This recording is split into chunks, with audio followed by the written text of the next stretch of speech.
नमस्कार मित्रांनो. आजचा हा दिवस साधा नाही. आज आहे गणेश जयंती. हा तो पवित्र क्षण आहे ज्यात संपूर्ण सृष्टीला प्रथमच गौरीनंदन गणेशाचे दिव्य रूप दिसले. भक्तीचा आणि आनंदाचा हा सण प्रत्येकाच्या मनाला भक्तिभावाने ओलावून टाकतो. गणेश जन्मकथा ही केवळ कथा नाही, ती अद्भुत रहस्य आहे. ती ऐकताच पापे वितळून जातात, मन शुद्ध होतं आणि आपल्या आयुष्यात बाप्पाची अपरंपार कृपा वर्षावते. म्हणूनच मी तुम्हा सर्वांना विनंती करते, ही कथा डोळे बंद करून मनःपूर्वक ऐका. कारण आज तुम्ही फक्त कथा ऐकणार नाही, तर देवत्वाचा अनुभव करणार आहात. पण मित्रांनो, त्याआधी एक छोटीशी विनंती. ही कथा तयार करताना मी मनापासून मेहनत घेतली आहे. जर तुम्हाला माझा हा प्रयत्न आवडला, तर कृपया एक लाईक करून मला प्रोत्साहन द्या. तुमच्या एका छोट्या लाईकने मला पुढे नवनवीन कथा सांगण्याची प्रेरणा मिळते. आणि हो, कमेंट्समध्ये नक्की लिहा, जय श्री गणेश, हर हर महादेव, जय माता पार्वती आणि चॅनल सबस्क्राईब करून घ्या, म्हणजे पुढे येणाऱ्या पौराणिक कथा तुम्ही चुकवणार नाही. चला तर मग, आता वेळ आली आहे या रोमांचकारी प्रवासाची सुरुवात करण्याची. मित्रांनो, तुम्हाला माहितीच आहे, कैलास पर्वत हे देवी पार्वती आणि भगवान शिवचे निवासस्थान आहे. पण एके काळी पार्वती देवी कैलास पर्वतावर एकटीच निवास करत होती. महादेव शिवशंकर ध्यानधारणेत तल्लीन होऊन दीर्घकाल दूर गेले होते. कैलासावरील शांत वातावरणात पार्वतीसोबत केवळ नंदी व इतर काही सेवक होते. पण तिच्या मनात एक अलवार, एकटेपणाची भावना दाटून आली होती. दिवसेंदिवस ती महादेवांच्या अनुपस्थितीत स्वतःला एकाकी समजू लागली. तिच्या हृदयात मातृत्वाची ओढ वाढू लागली. तिला एका आपल्या लेकराची आस लागली होती. एका मंगल सकाळी पार्वती देवी स्नानासाठी निघाली. तिने आपल्या अंगाला हळदीचा पवित्र लेप लावला व ती मंद सुवासिक चंदन आणि हळदीच्या सुगंधात न्हाऊ लागली. स्नानगृहाच्या शांत जलधारांखाली उभी राहताना तिच्या मनात एक अनोखा विचार चमकून गेला. आपल्या शरीरावरील या हळदीच्या लेपापासून ती आपल्या हाताने एक लहानसा बालक तयार करू शकते का? पार्वती देवीच्या हृदयात मातृत्वाची तीव्र तळमळ उसळी मारून आली. तिने हळुवारपणे आपल्या अंगावरील सुवर्णतुल्य हळद चंदनाचा लेप ओंजळीमध्ये गोळा केला आणि त्याचा एक गोळा बनवला. त्या लेपाच्या गोळ्याला मनोभावे आकार देत ती एक सुंदर बालकाची मूर्ती घडवू लागली. तिच्या मनात अपार प्रेम होते, हातात कमालीची काळजी आणि डोळ्यात भविष्याची स्वप्ने होती. थोड्याच वेळात तिने एका कोमल सुंदर बालकाची प्रतिमा बनवली. गोऱ्या शुभ्र त्वचेचा, प्रसन्न मुद्रेचा लहान मुलगा.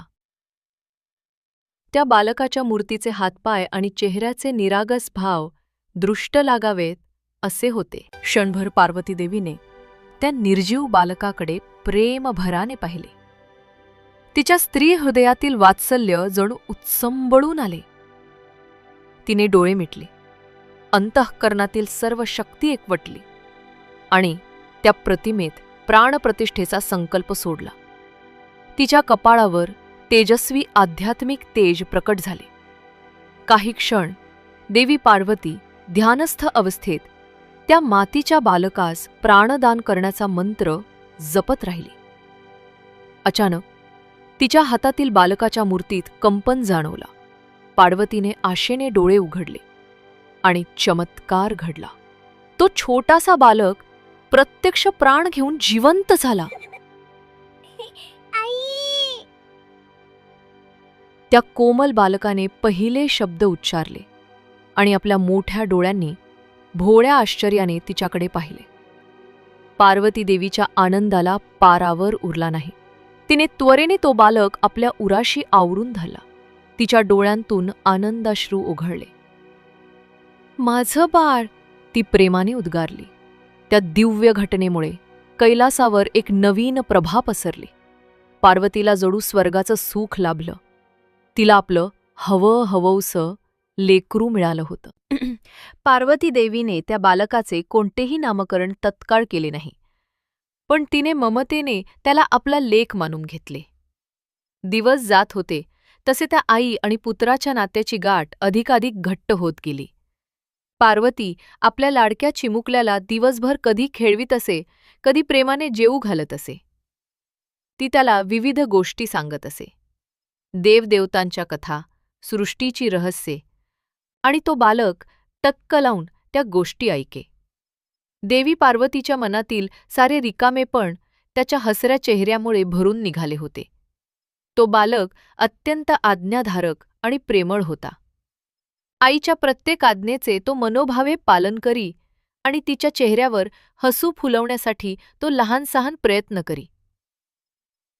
एके दिवशी दुपारी पार्वती देवीला मंदाकिनीच्या पवित्र जलाने स्नान करण्याची इच्छा झाली.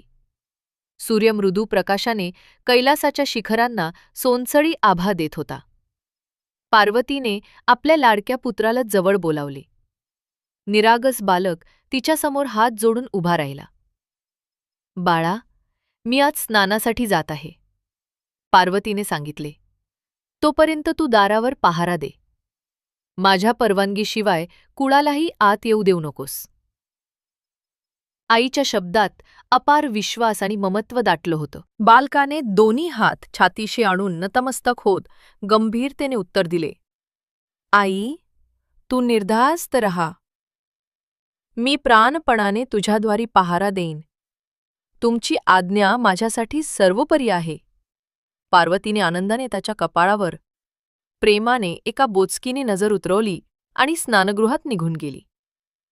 तिचा मुलगा आता द्वारपाल बनून दारात ताठ उभा राहिला. त्याच्या लहानशा हातात त्याने सुरक्षिततेसाठी एक छोटा दंडुका घेतला होता. अंगणातील पवित्र नंदी बैल शांत उभा होता आणि कैलास परिसर थंड वाऱ्याने निवांत झाला होता. यथावकाश जेव्हा पार्वती देवी स्नान करत होती, त्याच समयी कैलास पर्वताच्या पायथ्याशी एक दिव्य प्रकाशाच्या प्रभेने युक्त मूर्ती अवतरली. भगवान महादेव, शिवशंकर आपल्या दीर्घ ध्यानानंतर आपल्या निवासस्थानी परत येत होते. त्यांच्यासोबत त्यांच्या गणांचा मोठा समुदाय होता. शिवांचे मुख ध्यानानंतर उमटलेल्या तेजाने उजळलेले होते, कारण ते आपल्या प्रियसी पार्वतीला भेटण्यासाठी आतुर झाले होते. कैलासाच्या शिखरावर पोहोचताच शिवांनी आपल्या गणांना मागे थांबण्यास सांगितले आणि स्वतः पुढे चालत गेले. मात्र जसेच त्यांनी आपल्या गुहेच्या द्वाराजवळ पाऊल टाकले, त्यांना एका लहानशा बालकाने अडवले. तोच तो पार्वतीचा निर्मिलेला पुत्र द्वारावर पहारा देत उभा होता. अंगावर पिवळ्या वस्त्र असलेला भोळा बालक, हातात छोटा दंडुका, पण चेहऱ्यावर मात्र जबाबदारीची भावना. शिव काहीसे चमकले. हा मुलगा कोण आहे? आपल्या घराबाहेर हा कसला संतरी? शिव पुढे सरसावले तेव्हा तो बालक त्वरेने पुढे आला आणि आपल्या हातातील दंडुका आडवा धरत दृढ स्वरात म्हणाला, थांबा, आत जाण्यास मनाई आहे. बालकाचा कोमल पण धीरोदात्त स्वर ऐकून शिव थबकले. त्यांच्या भुवया किंचित उंचावल्या. मुला, तू कोण आहेस? आणि माझ्या घराच्या दाराशी आडवा का उभा आहेस? शिवांनी आश्चर्याने विचारले. त्यांनी कधी या मुलाला पूर्वी पाहिले नव्हते. बालकाने उंचीने स्वतःला ताठ केले आणि उत्तर दिले, मी पार्वती देवीचा सेवक आणि पुत्र आहे. आई सध्या स्नान करत आहे आणि त्यांच्या आज्ञेप्रमाणे मी कोणालाही आत जाऊ देणार नाही. हे ऐकताच शिव आश्चर्यचकित झाले. पार्वतीचा पुत्र? हा कोणता नवीन प्रसंग? शिवांनी मनात विचार केला की त्यांच्या अनुपस्थितीत पार्वतीने एखादे बालक दत्तक घेतले आहे का? किंवा हा कोणता यक्ष अथवा बालगंधर्व आहे? शिवांचे आश्चर्य क्रमशः रागात परिवर्तित होऊ लागले. त्यांनी घनगर्जनेप्रमाणे उच्चारले, बालका, माझे नाव शिव आहे. मी पार्वतीचा पती, कैलासाचा स्वामी. मला आत जाण्यापासून तू रोखू शकत नाहीस. बाजूला हो आणि मला मार्ग दे. शिवांचे डोळे रोषाने लाल झाले आणि त्यांच्या आवाजात अधिकार स्पष्ट होता. परंतु त्या धाडसी बालकाने धैर्य सोडले नाही. मला क्षमा करा प्रभू, तो नम्र पण ठामपणे म्हणाला. आईच्या आज्ञेने इथे कुणालाही प्रवेश देऊ नका असे स्पष्ट बजावले आहे. मग तुम्ही कोणीही असलात तरीही मी ती आज्ञा मोडू शकत नाही. शिवांचे आश्चर्य आता संतापात रूपांतरित झाले. त्यांच्यासोबत असलेले नंदी आणि इतर गण हे दृश्य बघत होते. थोर देवांना आव्हान देणारा हा साधासुधा बालक पाहून गण सैरभैर झाले. नंदी पुढे येत विनम्रतेने बालकाला समजावू लागला. हे लहान मुला, तू ज्या महापुरुषाशी बोलत आहेस ते भगवान शंकर आहेत. ते माता पार्वतीचे पती आणि त्रिलोकीचे स्वामी आहेत. त्यांना आत जाऊ दे, अडथळा निर्माण करू नकोस. बालकाच्या डोळ्यात मात्र कर्तव्यनिष्ठेची ज्वाला प्रज्वलित झाली होती. तो नंदीला म्हणाला, मला फरक नाही, त्यांनी कोण असो. आईने स्पष्ट सांगितले आहे की तिच्या परवानगीशिवाय कुणीही आत जाऊ नये. मी माझ्या आईचा आदेश मोडू शकत नाही. त्याचे शब्द उच्चारताना आवाज हलका कापरत होता, पण निर्धार पक्का होता. नंदीने आता धीर सोडला आणि जोरजबरीनं त्या बालकाला बाजूला करण्याचा प्रयत्न केला. जा बाजूला लहान बाळ, खूप झाले आता. महादेवांना आत जाऊ दे, असे म्हणून नंदीने आपल्या मोठ्या हाताने बालकाला दूर सारण्याचा प्रयत्न केला. पण तो बालक चपळ होता. त्याने वाकून नंदीचा हात चुकवला आणि आपल्या दंडुक्याने नंदीच्या हातावर हलकासा प्रहार केला. नंदी व्याकुळ झाला. त्याला जाणवले की हा मुलगा काही साधा मानव बालक नसावा. शिवगणांना आता क्रोध आला. त्यांनी एकमेकांकडे पाहून इशारा केला आणि सगळे त्या छोट्या बालकावर धावून गेले. क्षणार्धात तिथे एक अजब संग्राम सुरू झाला. एकीकडे पराक्रमी शिवगण आणि दुसरीकडे तो लहानसा एकटाच बालक. जरी तो आकाराने लहान होता तरी त्याच्या अंगी अपार शक्ती ठासून भरली होती. जणू मातृशक्ती त्याच्या रक्षणासाठी त्यात विलीन झाली होती. बालकाने आपल्या लहान शस्त्राने आणि अंगभूत शक्तीने येणाऱ्या प्रत्येक गणाला मागे हटवले. गण मोठमोठ्याने गर्जना करत होते. पकडा याला, दूर करा दारापासून. पण त्या बालकाचा हात लागताच प्रत्येक गण खाली कोसरत होता.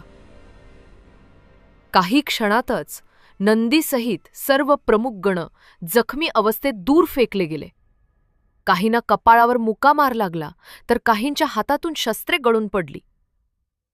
त्या छोट्या वीराच्या पराक्रमाने सगळे चकित झाले. भगवान शिवांनी हे दृश्य पाहिले आणि त्यांना आपल्या डोळ्यांवर विश्वास बसेना. एक लहानसा बालक त्यांना आणि त्यांच्या गणांना आव्हान देत होता. आता मात्र शिवांचा क्रोध अनावर झाला. स्वतः महादेव पुढे आले. बालकही निर्धाराने त्यांच्या समोर उभा राहिला. काही क्षण दोघे निर्वाक एकमेकांकडे पाहत होते. त्या लहान बालकाच्या कपाळावर रागाचे आणि कर्तव्य भावनेचे भाव स्पष्ट दिसत होते. त्याला आपल्या कर्तव्याबद्दल प्रचंड आदर होता. पण समोर उभा राहिलेला पुरुष हा स्वयं भगवान शिव आहे हे हळूहळू त्याच्या लक्षात येत होते. तरीसुद्धा त्याने आपली जागा सोडली नाही. शिवांनी गर्जना केली, अरे मूर्ख बालका, शेवटचं सांगतो, बाजूला हो, नाहीतर मी तुला आपल्या मार्गातून दूर करीन. त्यांच्या हातात त्रिशूल प्रकट झाला. 3 टोकांचा तो महाशस्त्र क्रोधाने थरथरत होता. समोर उभ्या बालकाचे मरण आता निश्चित आहे असे इतर गणांना वाटू लागले. पण बालक तरीही न डगमगता उत्तरला, मला माझे कर्तव्य करू द्या देवाधिदेव. मी आईची आज्ञा मोडू शकत नाही. तुम्हाला माझ्यावर प्रहार करावा लागला तरी चालेल, पण मी हटणार नाही. त्याचे हे धीट उद्गार ऐकताच शिव एक क्षणही न घालवता विजेसारखे पुढे झेपावले. त्यांनी प्रचंड शक्तीने आपला त्रिशूल त्या बालकावर चालवला. क्षणातच त्रिशूलची धार त्या बालकाच्या मानेवर येऊन पडली आणि त्या निष्पाप बालकाचे मस्तक धडापासून अलग झाले. तिथल्या सर्व गणांनी एकाच वेळी आक्रोश केला. त्या धडामधून रक्ताच्या धारा फुटल्या आणि बालकाचा निष्प्राण देह जमिनीवर कोसळला. त्याचे सुटलेले शीर दूर जाऊन पडले. सगळे एकदम स्तब्ध झाले. क्रोधाने लाल बुंद झालेले महादेव अचानक शांत झाले. त्यांच्या हातून घडलेले कृत्य भयानक होते. काही क्षणांपूर्वी जो निरागस धाडसी बालक आपल्या कर्तव्यामुळे त्यांना आव्हान देत होता, तो आता निष्प्राण पडला होता. शिवांनी आपला त्रिशूल खाली केला. त्यांच्या गणांनी देखील निराशेने शस्त्र खाली ठेवली. सर्वत्र भयंकर शांतता पसरली. इतक्यात गुहेच्या आतून एक हंबरडा ऐकू आला. पार्वती देवीनं स्नान आटपून बाहेर येण्याचा अवकाश होता आणि समोरच्याच द्वाराशी तिचा लाडका पुत्र मृत अवस्थेत पडलेला तिनं पाहिला. ते दृश्य पाहताच पार्वतीच्या हृदयावर जणू वज्रप्रहार झाला. तिच्या तोंडून हंबरडा बाहेर पडला. अरे देवा, हे काय झाले? पार्वती धावत त्या रक्ताच्या थारोळ्यात पडलेल्या मुलाकडे गेली. तिने आपल्या मुलाचा निर्जीव देह मांडीवर घेतला. त्या निष्प्राण शरीराचं लचके तिच्या हातात येत होते. पार्वतीचे डोळे संताप आणि शोकानं लाल झाले. तिला उमगले की हा अनर्थ घडून आणणारा दुसरा कोणी नाही तर तिचे स्वामी महादेवच आहेत, कारण त्यांच्या हातात अद्याप रक्ताळलेला त्रिशूळ होता. महादेव, हे काय केले तुम्ही? तिने आर्तस्वरात ओरडले. तिचा स्वर वेदना आणि रोषाने कापरा झाला होता. हा माझा निष्पाप मुलगा होता. माझ्या काळजाचा तुकडा होता तो, आणि तुम्ही त्याला मारून टाकलं. पार्वतीच्या डोळ्यांतून अश्रूंचा पूर लोटू लागला. तिने त्या देहाला छातीशी कवटाळून धरलं. हातांनी मुलाचं रक्ताळलेले केस मागे सारले. माझा बाळ, माझा गोंडस बाळ, ती विलाप करू लागली. शिव हे दृश्य पाहून सुन्न झाले. त्यांना आपल्या कृत्याची प्रचंड खंत वाटू लागली. त्यांनी पार्वतीजवळ येण्याचा प्रयत्न केला. देवी, मला माफ कर. मला खरंच ठाऊक नव्हतं हा आपला पुत्र आहे. शिवांचा आवाज अपराधी झाला होता. त्यांच्या हातून एक भयंकर चूक घडली होती हे आता स्पष्ट होतं. पण पार्वती ती माफीनामा ऐकण्याच्या मनस्थितीत नव्हती. तिचं दुःख आता भयानक रागात परावर्तित होऊ लागलं होतं. तिने आपल्या मुलाचा देह हलकेच जमिनीवर ठेवला आणि आपल्या पूर्ण देहात उसळणाऱ्या शक्तीसह ती उभी राहिली. पार्वती देवीच्या रूपात अचानक भयंकर परिवर्तन झाल्यासारखे वाटले. तिचे डोळे रागाने लालबुंद झाले, केस मोकळे सुटले आणि संपूर्ण देहातून एक प्रखर तेज बाहेर पडू लागले.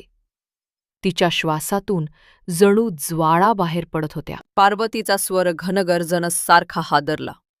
तुम्ही माझ्या निरपराध पुत्राचा वध केला आहे. आता पहा, मी माझं संहारक रूप धारण करून संपूर्ण सृष्टीचाच विनाश करते. ज्यानं माझं सर्वस्व हिरावलं त्याला आणि या निर्दयी जगालाही मी क्षमा करणार नाही. तिच्या क्रोधानं त्रिभुवन जळून खाक होईल असा भास झाला. पार्वती देवीचे रूप आता भयानक काळ्या कालीदेवीप्रमाणे होत चालले. तिच्या शरीरातून अग्निलेपा देवी, चंडिका, दुर्गा अशा असंख्य भयंकर शक्तिरूपा प्रकट होऊ लागल्या. असंख्य भुजांसह त्या योगिनी देवी पृथ्वी आणि आकाश कंपवू लागल्या. पार्वती देवीचं स्वरूप महाभयंकर झालं. तिच्या हातांतील आयुध प्रखर जाज्वल्यप्रमाणे चमकू लागली. तिच्या क्रोधाने वातावरणात भीतीचं काळं वादळ घोंगावू लागलं. शिवगण भयभीत होऊन पळ काढू लागले. स्वयं नंदीही ते महाक्रोधाचं रूप पाहून थरथर कापू लागला. भगवान शंकर देखील या विध्वंसक रूपामुळे चिंतेत पडले. पार्वतीच्या क्रोधामुळे संपूर्ण जगताचं संतुलन बिघडू लागला. पृथ्वी हादरू लागली.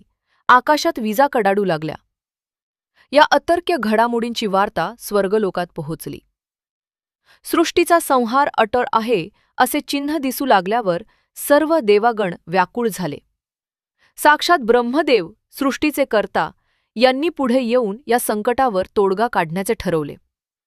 त्यांनी विष्णुदेवांना सोबत घेतले आणि अन्य देवांसह कैलासच्या दिशेने प्रयाण केले. कैलासावर पोहोचताच त्यांनी हे प्रलयंकारी दृश्य पाहिले.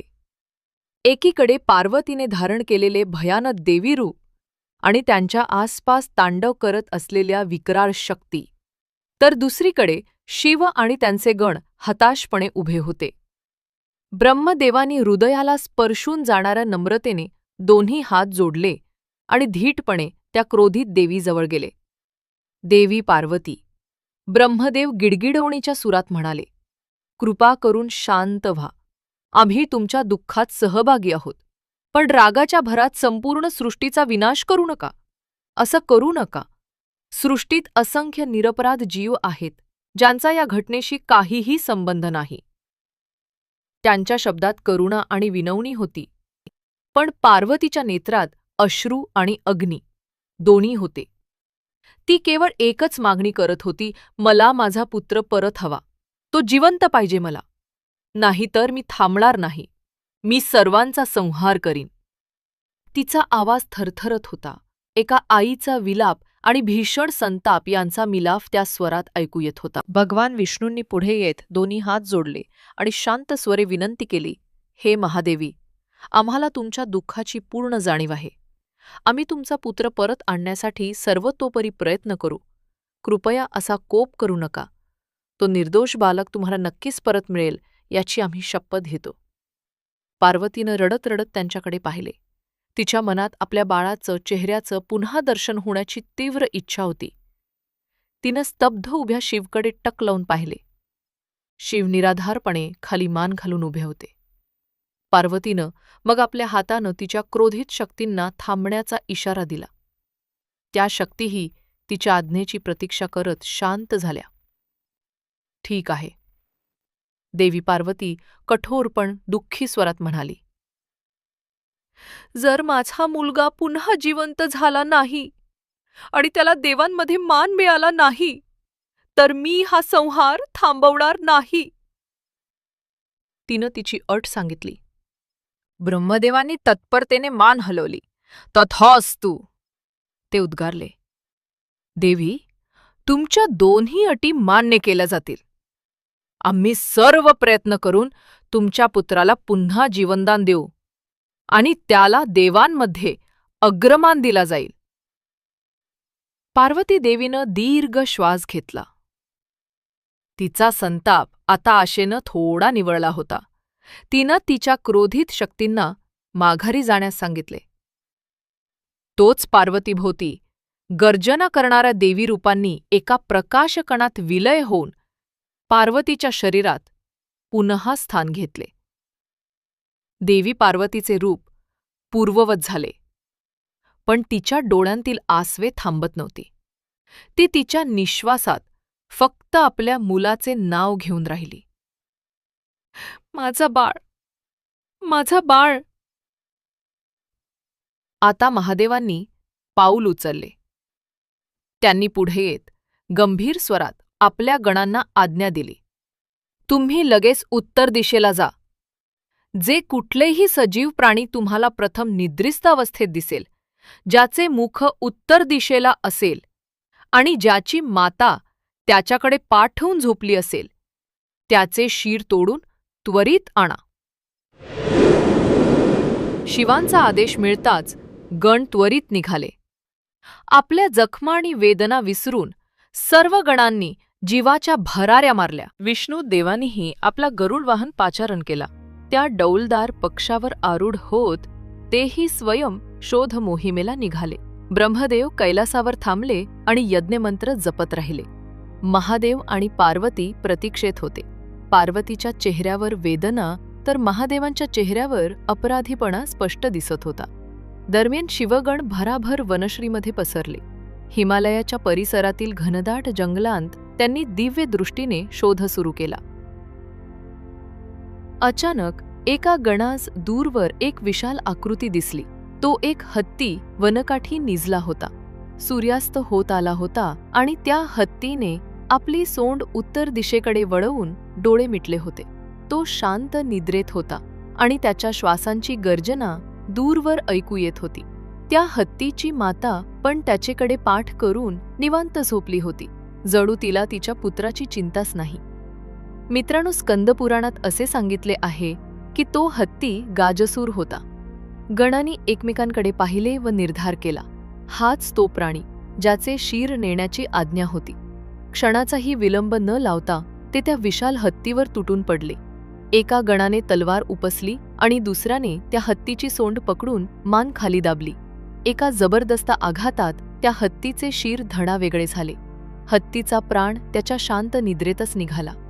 गणांनी ते विशाल शीर सामूहिक शक्तीने उचलले आणि जलद गतीने कैलासच्या दिशेने परतले. कैलासावर पार्वती व्याकुळतेने वाट पाहत होती, तर शिव आपल्या मनात पश्चात्तापाने व्याकुळ होत होते.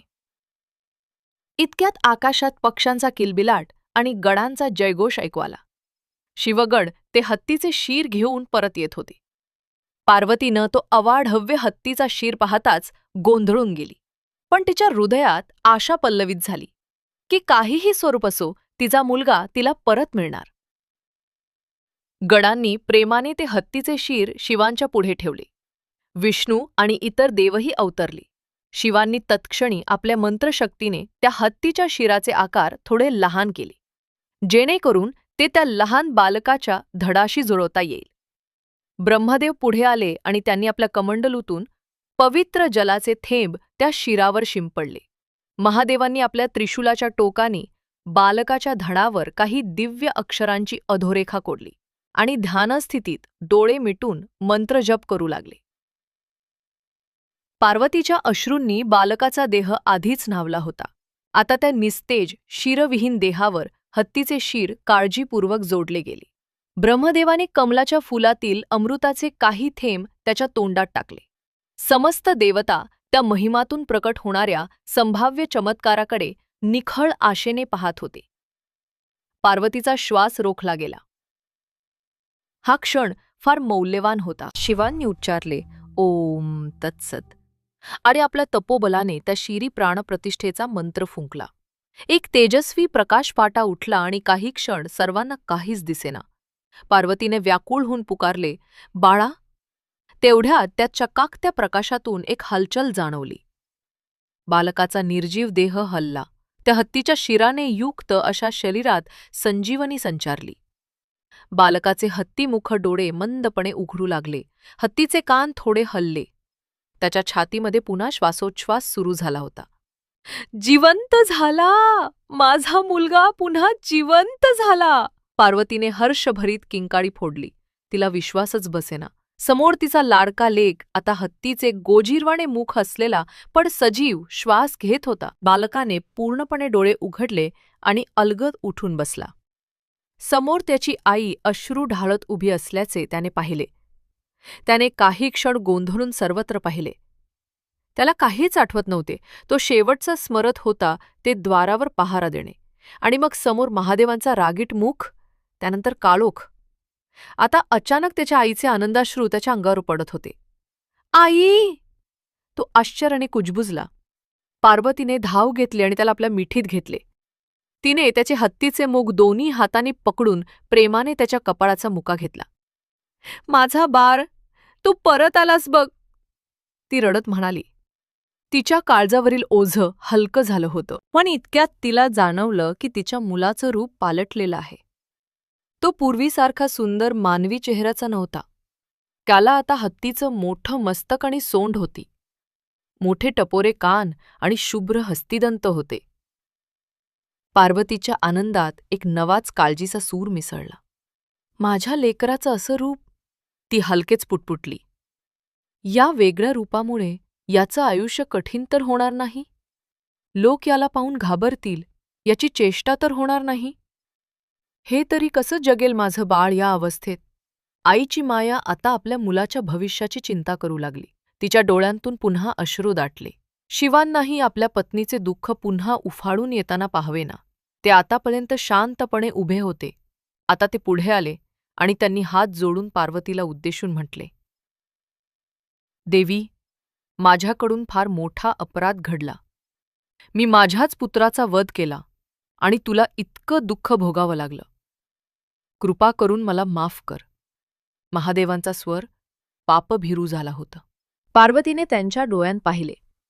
शंकरांचे डोळेही ओलावलेले होते. एका पित्याचे हृदयही त्या क्षणी पिळवटून निघाले होते. पार्वतीने हळूहळू मान हलवली. तिच्या अंतरीच्या प्रेमाने तिला आपल्या पतीचा अपराध माफ करण्यास प्रवृत्त केले. अखेर तिचा मुलगा तिला पुन्हा मिळाला होता. हा तिच्यासाठी सर्वात मोठा आनंद होता. शिवांनी मग त्या बालकाच्या समोर येऊन त्याच्या माथ्यावर हात ठेवला. हत्तीमुख असलेला छोटा बालक आश्चर्याने वर पाहत होता. भगवान शिवांच्या हाताचा आशीर्वाद आपल्या मस्तकावर पडताच तो आनंदाने डोळे मिटून तो स्पर्श अनुभवू लागला. वत्सा, शिव कोमलतेने म्हणाले, आजपासून तू केवळ पार्वतीचा पुत्राच नाही, तर माझाही प्रिय पुत्र आहेस. तुझ्यावर मी अपार स्नेह करीन. तुझ्या हातून मला एका चुकीचा अनुभव आला, पण तो आता भूतकाळ झाला. पुढे तुला एक वरदान देऊ इच्छितो. पार्वती देखील आपल्या मुलाला हातांनी सावरत उभी राहिली. सर्व देवतांचे लक्ष या आगळ्या प्रसंगाकडे लागले होते. शिवाने आपल्या करुणामय स्वरात घोषणा केली, आजपासून हा बालक फक्त आमचा पुत्रच नव्हे, तर समस्त शिवगणांचा अधिपती म्हणून ओळखला जाईल. याचे नाव गणपती असेल, गणांचा स्वामी. पार्वतीने आनंदाने ओढणीने डोळे टिपले आणि आपल्या मुलाकडे अभिमानाने पाहिले. भगवान शंकर पुढे म्हणाले, फक्त इतकेच नव्हे, तर पुढे ज्या कोणत्याही शुभकार्याची सुरुवात होईल ती या माझ्या मुलाच्या स्मरणाने आणि पूजेनच होईल. तो सर्व देवांमध्ये प्रथम पूजनीय ठरेल. पार्वतीच्या हृदयावरचं सगळं मळं पूर्णपणे दूर झालं. तिने आपले दोन्ही हात अंजलीत जोडून महादेवांकडे कृतज्ञतेने पाहिले. समोर उभ्या बालकाला काहीसे अद्याप अविश्वास वाटत होते. तो आपल्या हातांनी हलवून स्वतःच्या नवीन मुखाला स्पर्श करत होता. त्याच्या सोंडेचा हलका वळसा त्याला गुदगुल्या करत होता. तो आश्चर्यचकित होऊन आई-वडिलांचे संवाद ऐकत होता. तेवढ्यात पुढे सरसावून भगवान विष्णूंनी आपले चारही हस्त आशीर्वादाच्या मुद्रेत उंचावले. हे बालक गणेश, त्यांनी प्रेमळ आवाजात उच्चारले, मी तुला वरदान देतो की तू बुद्धी आणि सिद्धी या दिव्य गुणांचा अधिपती देशील. जे भक्त तुझे स्मरण करतील त्यांच्या सर्व विघ्नांचे नाश होतील. तू विघ्नहर्ता म्हणून पृथ्वीतलावर पूजला जाशील. गणेशाने हात जोडून भगवान विष्णूंना विनयाने वंदन केले. ब्रह्मदेव पुढे आले आणि आपल्या कमंडलूतील पवित्र जलाचे काही थेंब गणेशावर शिंपडले. मी सृष्टीकर्ता ब्रह्मा तुला आशीर्वाद देतो, ते मंगलस्वरी म्हणाले. तुला अनंत विद्यांचे ज्ञान लाभेल. तू महान ज्ञानी आणि विद्वान म्हणून ख्याती पावशील. सर्व जीवांचे तू कल्याण करशील. लहान गणेशाने ब्रह्मदेवांनाही वंदन केले. त्याच्या कपाळावर त्या अमृतबिंदूंचे थेंब पडताच सुंदर तेजाची लाली झळाळली. याप्रमाणे इंद्रादी इतर देवतांनीही पुढे येऊन आपापल्या पद्धतीने त्या बालकावर कृपादृष्टी दर्शवली. कोणी त्याला अपार संपत्ती आणि सुखाचे वरदान दिले, तर कोणी त्याच्या पराक्रमाची स्तुती करून त्याचे मनोबल वाढवले. त्या लहान गणेशाभोवती देवांचा गोफ तयार झाला. प्रत्येक देव त्याला एका नवीन अलंकाराने सुशोभित करीत होता. देवेंद्र इंद्राने आपल्या मुकुटातील एक तेजस्वी रत्न काढून गणेशाच्या मुकुटात जडवले. वरुड देवाने पावसाच्या शीतथेंबांची पुण्यवृष्टी गणेशावर केली. वायुदेवाने मंद सुगंधी वारा बहाल करून वातावरण प्रसन्न केले. सर्वत्र एक दिव्य आनंद उसळला. नारद मुनीही तिथे अवतरले होते. त्यांनी आपल्या वीणेच्या मधुर झंकारासह एक भक्तिमय स्तुती गायन सुरू केले.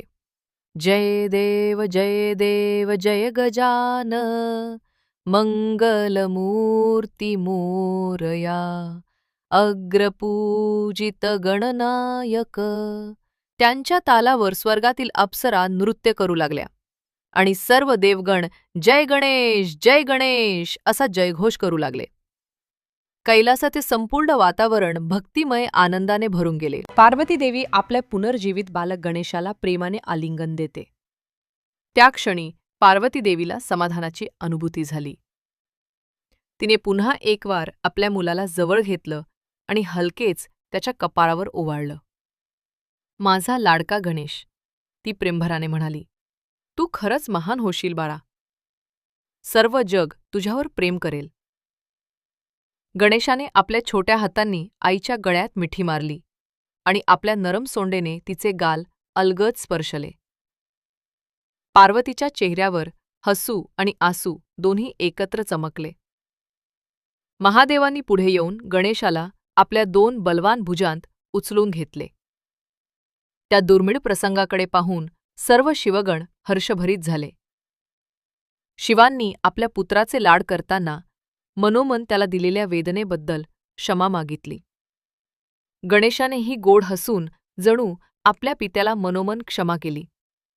सगळे दुःख आता दूर झाले होते. कैलास पर्वतावर पुन्हा मांगल्य आणि उल्हास नांदू लागला. थोड्याच वेळात संपूर्ण कैलास पर्वतावर आनंदोत्सव साजरा केला जाऊ लागला. स्वर्गातून देवांनी पुष्पवृष्टी केली. विविध रंगांची कमलपुष्पे आणि मंद सुगंधी हार पृथ्वीवर बरसू लागले. शिवगण ढोल ताशे वाजवीत आनंद नृत्य करू लागले. नंदी आनंदाने हुंकार भरत गगनात उड्या मारू लागला. पार्वती देवीने आपल्या मुलाचे हळद कुंकवाने दृष्टी काढले आणि त्या प्रसन्न वातावरणात शेकडो दिवे प्रज्वलित केले गेले. त्या दिवशी संध्याकाळी कैलासावरील आकाश एक स्वर्णिम केशरी रंगाने उजळून निघाले होते. भगवान शिव, देवी पार्वती आणि लहान गणेश एका सुवर्ण रथात बसून समस्त देवतांमध्ये आले. सर्वांनी एकमुखाने त्यांचा गौरव केला. ब्रह्मदेवांनी मंगल आरती ओवाळली. सगळ्या दिशांनी एकच जयघोष होत होता. गणपती बाप्पा मोरया, मंगलमूर्ती मोरया. या प्रकारे पार्वतीच्या मनोकामनेतून आणि शिवाच्या कृपेने गणेशाचा जन्म झाला. त्या दिवशी ज्या बालकाचा शिरच्छेद झाला त्यालाच हत्तीचे मस्तक जोडून नवजीवन देण्यात आले आणि तो झाला गणेश. देवांमध्ये अग्रपूज्य, भक्तांचा आधार आणि विघ्नांचा नाश करणारा देव. गणेशाच्या जन्माच्या आनंदाचा तो दिवस आजही भक्तिमनांनी स्मरण केला जातो. माघ महिन्यातील शुक्ल पक्ष चौथीच्या त्या पवित्र दिवशी आपण गणेश जयंती म्हणून हा प्रसंग भक्तिभावाने साजरा करतो. गणपती बाप्पा म्हणजेच गौरीनंदन गणेश हा बुद्धी आणि सिद्धीचा अधिष्ठाता देव आहे. जेव्हा जेव्हा भक्त संकटात सापडतात तेव्हा प्रथम ते गणेशाचं स्मरण करतात. प्रत्येक शुभ कार्याच्या आरंभी आपण गणपती बाप्पा मोरया असा जयघोष करून त्याचे आवाहन करतो. आजपर्यंत गणरायाचे महत्त्व अबाधित आहे आणि या जन्मकथेने आपल्याला मातृपित्याच्या अपार प्रेमाचे, त्यागाचे आणि क्षमाशीलतेचे महान उदाहरण दिले आहे. अशी ही गजाननाच्या आगमनाची कथा आपल्या मनात श्रद्धा, निष्ठा आणि प्रेमाची ज्योत तेवत ठेवते. मित्रांनो, तुम्हाला ही कथा कशी वाटली कमेंट करून नक्की सांगा. व्हिडिओ आवडला असेल तर लाईक करायला विसरू नका आणि चॅनलला सबस्क्राईब पण करून घ्या. कमेंटमध्ये जय श्री गणेश नक्कीच लिहा. धन्यवाद.